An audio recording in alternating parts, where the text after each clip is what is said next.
Hello students, I am Umesh Kumar. आज हम लोग बात करेंगे रिडॉक्स टाइट्रेशंस के बारे में। तो रिडॉक्स टाइट्रेशन एक अपने आप में बहुत ही इम्पॉर्टेंट टॉपिक है। जैसा कि आप सभी जानते हैं, ये एक पूरी हमारे सिलेबस में यूनिट ही है जिसको हम लोगों ने पीछे के हफ्ते में स्टार्ट किया हुआ था। एंड वहाँ पे हमने ऑक्सीडेशन रिडक्शन रिएक्शंस के बारे में एक एक कॉन्सेप्ट को अच्छे से समझा था। एंड आज के इस लेक्चर में हम लोग रिडॉक्स टाइट्रेशंस के बारे में समझने वाले हैं। रिडॉक्स टाइट्रेशंस को अच्छे से समझने से पहले एक बार टाइट्रेशन को समझ लेते हैं कि आखिर ये टाइट्रेशन क्या होता है। हालांकि इसको मैंने आपको कई बार बताया है, बट यहाँ पे एक क्विक रिवीजन करते हैं, क्योंकि अभी क्या है, हमारी नई यूनिट स्टार्ट हो रही है। एंड नई यूनिट स्टार्ट हो रही है तो इट मीन्स कि यहाँ पे नए नए कॉन्सेप्ट्स आपको देखने को मिलेंगे। ठीक है। तो टाइट्रेशन एक ऐसी प्रोसेस है जिसमें हम लोग क्या करते हैं, एक नॉन कॉन्सेंट्रेशन वाले सॉल्यूशन से अननोन कॉन्सेंट्रेशन वाले सॉल्यूशन में कॉन्सेंट्रेशन को आइडेंटिफाइड करते हैं किसी भी एनालाइट की। ऑलराइट। तो ये जो होल प्रोसेस होती है अननोन कॉन्सेंट्रेशन फाइंड आउट करने की वाया नॉन कॉन्सेंट्रेशन वाले सॉल्यूशन से, इसको हम लोग क्या बोलते हैं, टाइट्रेशन बोलते हैं। ऑलराइट। तो ये जो टाइट्रेशन होता है ये जनरली हम लोग टू मेथड से कर सकते हैं। या तो मैनुअली कर सकते हैं, या फिर हम लोग बाई मशीनरी यूज़ कर सकते हैं, बाई इंस्ट्रूमेंटल मेथड यूज़ कर सकते हैं। ठीक है। अब देखो दोनों में डिफरेंस क्या होता है।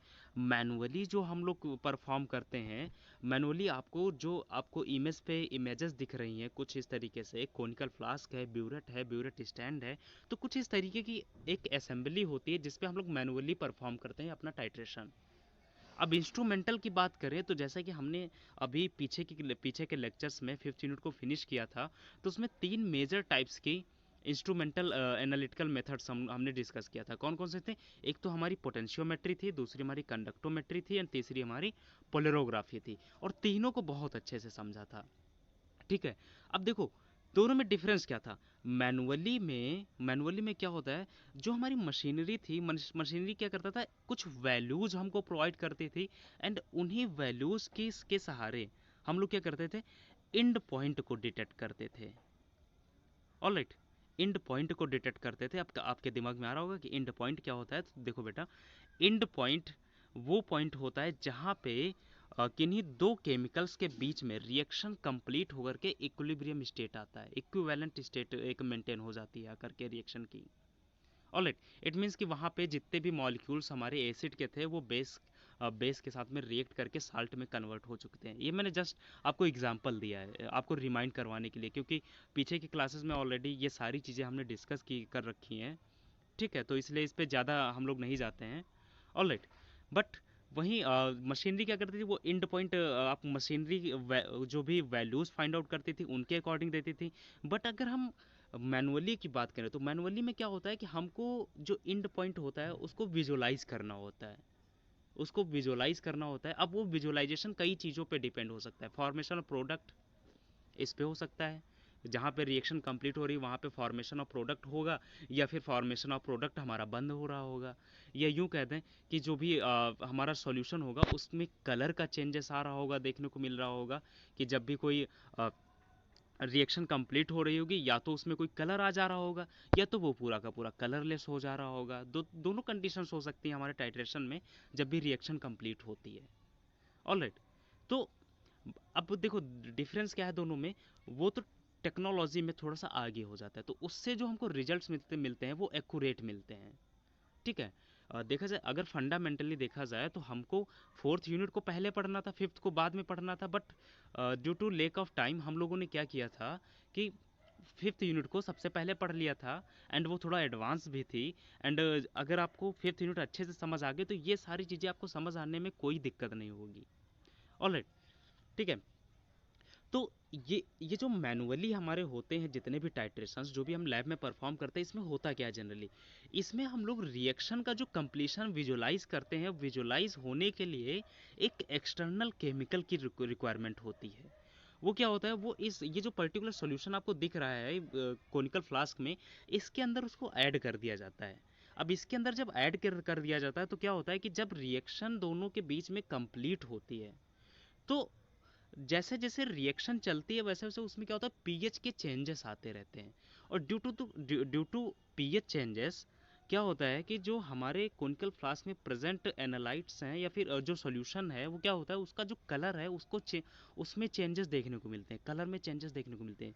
किसके कारण? Due to presence of particular indicator in that solution. Okay, so उस सॉल्यूशन में जो भी हमने इंडिकेटर ले रखा है उसके कारण जो भी कलर शो होगा, हम लोग उसके अकॉर्डिंग उसमें कलर कलर को देखेंगे, ठीक है। और एंड उसी कलर को ऑब्जर्व करके हम लोग क्या करते हैं, एंड पॉइंट को आइडेंटिफाइड करते हैं कि कौन सा इसमें एंड पॉइंट है, ठीक है। तो थोड़ा सा टिपिकल होता है, इंस्ट्रूमेंटल से थोड़ा ज़्यादा टिपिकल होता है, एंड इसमें एरर के काफ़ी ज़्यादा चांसेस होते हैं। ऑलराइट, सो इंडिकेटर जनरली हम लोग यूज करते हैं। अभी क्या है, अभी आप बार बार, अभी तक तो मशीनरी यूज कर रहे थे हम लोग, वहाँ पे जो भी वैल्यू आती थी उसको पुट करके रेफरेंस मान करके वैल्यू को कैलकुलेट करते थे। अब यहाँ पे क्या है, यहाँ पे हमको रेफरेंस हमारा कौन सा रहेगा, हमारा कलर रहेगा। अब कलर कहाँ से आएगा, हमारा कलर आएगा हमारा इंडिकेटर से। इंडिकेटर क्या होता है, वो एक एक्सटर्नल केमिकल होता है जो कि हम लोग क्या करते हैं, अपने इसमें सॉल्यूशन में ऐड करते हैं, ठीक है। तो जनरली इंडिकेटर केवल और केवल एक्सटर्नल सॉल्यूशन ही नहीं होता है, कभी कभी क्या होता है, जो केमिकल हम लोग यूज कर रहे हैं फॉर द टाइट्रेशन, वो खुद में भी एज अ इंडिकेटर वर्क करता है, ठीक है। तो अगर हम इंडिकेटर की बात करें, ठीक है, तो इंडिकेटर जनरली हमारे तीन टाइप्स के देखने को मिलते हैं। एक तो हमारा इंटरनल इंडिकेटर, एंड दूसरा हमारा सेल्फ इंडिकेटर, एंड तीसरा हमारा एक्सटर्नल इंडिकेटर्स। तीनों के एग्जांपल्स आपको स्क्रीन पे दिख रहे हैं, तीनों का एक एक एग्जांपल मैंने दे रखा है। अब देखो, एक एक को थोड़ा सा ध्यान से समझते हैं। Internal indicators and self indicators, इन दोनों की बात करें तो दोनों का प्रिंसिपल सेम होता है।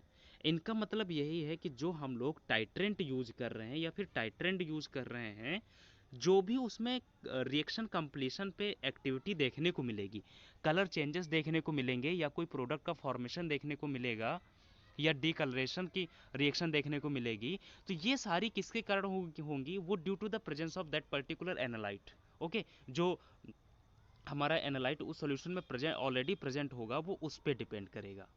ओके, ये दोनों का जो प्रिंसिपल होता है वो सेम होता है, किसका, इंटरनल इंडिकेटर्स का एंड सेल्फ इंडिकेटर्स का, ठीक है। यहाँ पे मैंने आपको रिवाइज कर दिया, पीछे की क्लास में बहुत अच्छे से समझाया था इसको।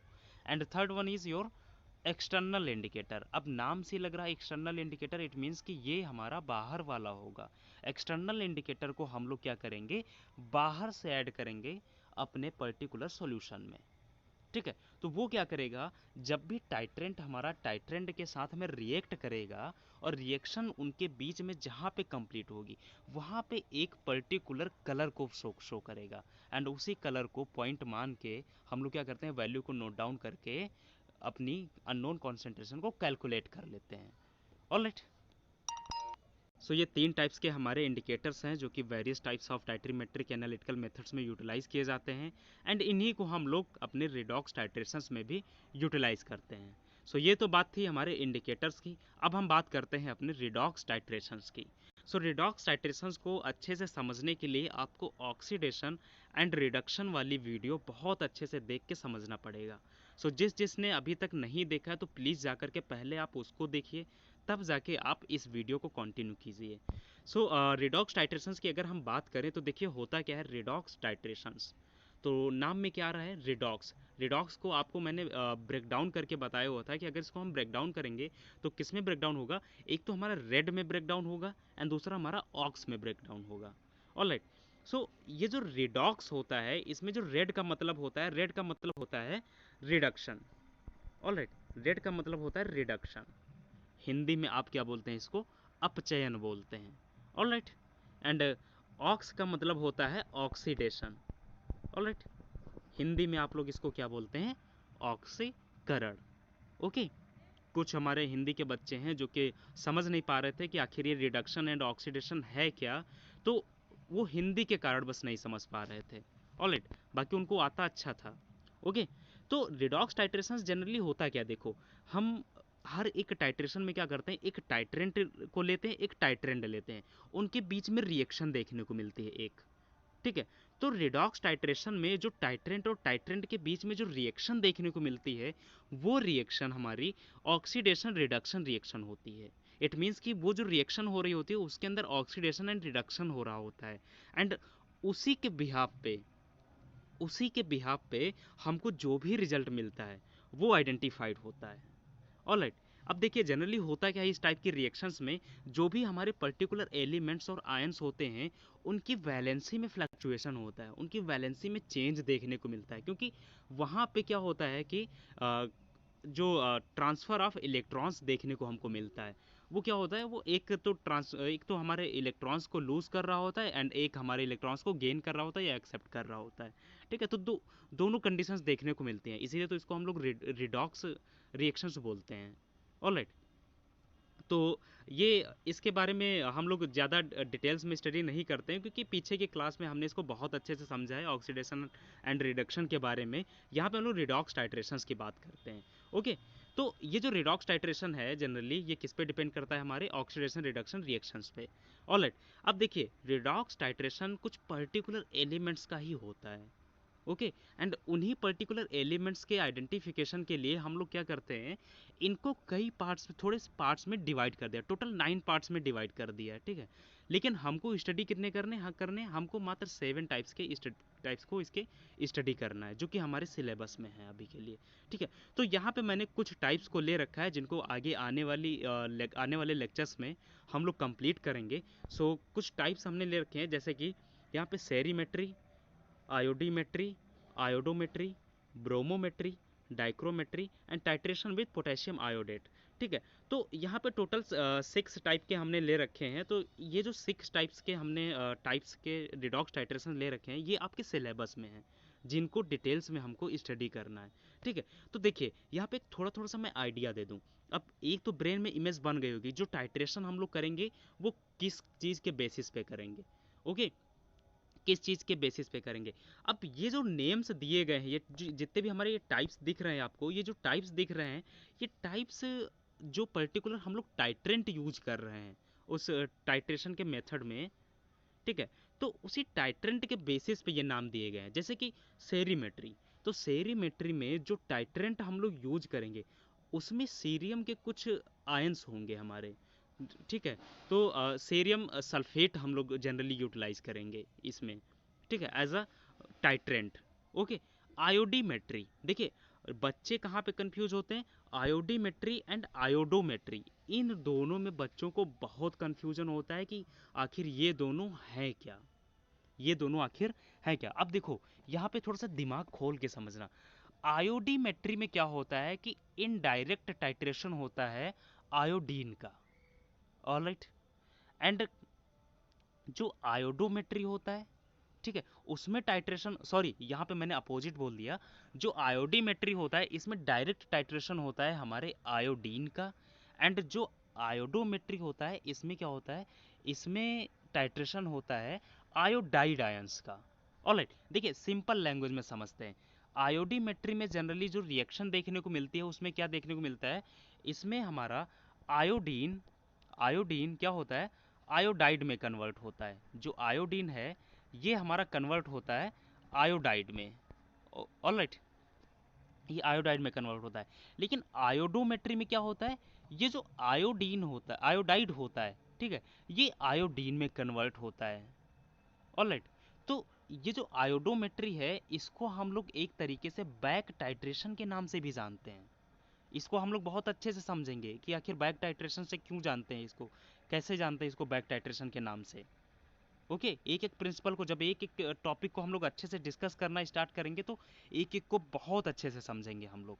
ऑलराइट, तो अब जैसा कि आपको नाम में लग रहा होगा कि सब में मेट्री आ रहा है ना, तो मेट्री मीन्स कि मेजरमेंट, इट मीन्स कि यहाँ पे क्या हो रहा है कि किसी भी चीज़ को मेजर करेंगे। जैसे कि सेरीमेट्री, इट मीन्स कि वहाँ पे हम लोग सीरियम के जो आयंस होंगे उनको मेजर्स करेंगे या फिर उनकी वैलेंसीज को मेजर करेंगे। ऐसे ही आयोडीमेट्री में आयोडीन को मेजर करेंगे, आयोडोमेट्री में आयोडाइड को मेजर करेंगे, ब्रोमोमेट्री में ब्रोमीन को मेजर करेंगे, डाइक्रोमेट्री में डाइक्रोमेट को हम लोग मेजर करेंगे, एंड पोटेशियम आयोडेट के साथ में जो भी टाइट्रेशन करेंगे हम लोग उसको भी डिटेल्स में हम लोग देखेंगे। ऑलराइट, सो यहाँ पे आज के इस लेक्चर में मैंने आपको बस केवल बेसिक्स को समझाया है कि आखिर जो आने वाले हमारे मेथड्स हैं, जो ये टाइप्स हैं, इनको हम लोग कैसे स्टडी करेंगे। ओके, सो यहाँ पे हमारे आज के इस लेक्चर का एंड होता है। सो अगर किसी को भी कोई प्रॉब्लम हो, कोई क्वेरी हो, सो आप अपना क्वेश्चन कमेंट बॉक्स में भी पोस्ट कर सकते हैं। एंड अगर कोई क्वेश्चन नहीं पोस्ट कर सकता है यहाँ पे कमेंट बॉक्स पे, तो आप अपने पर्सनल व्हाट्सएप ग्रुप पे भी या फिर मुझे पर्सनली व्हाट्सएप पे भी मैसेज कर सकते हैं। Alright, so this is the end of our video. So हम लोग नेक्स्ट फिर से मिलेंगे। जो अगली वीडियो रहेगी वो हमारी सेरीमेट्री और आयोडोमेट्री और आयोडीमेट्री पे रहेगी। ऑलराइट, सो तब तक के लिए थैंक्स टू ऑल।